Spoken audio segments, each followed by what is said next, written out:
એક વાત કહું, કાન ખોલીને સાંભળજો અને સમજજો.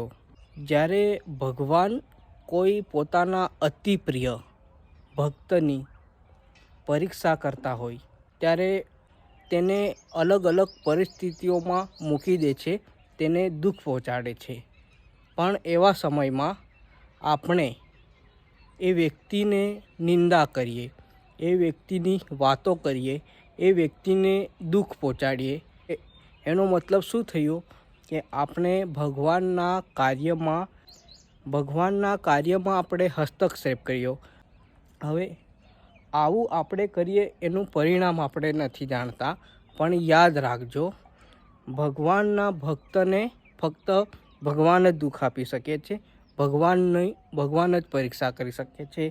જો આવા સમયે આપણે વ્યક્તિની વાત પણ કરી, એની નિંદા પણ કરી, એની સાથે વાદ વિવાદમાં પણ પડ્યા તો એનું પરિણામ ખૂબ જ ખરાબ આવશે. સમજો કે તમે તમારા વિનાશના દ્વાર ખોલી નાખ્યા. તમારા દુઃખ અને પતનનું કારણ તમે પોતે જ બનશો, તમને ખબર પણ ન પડે.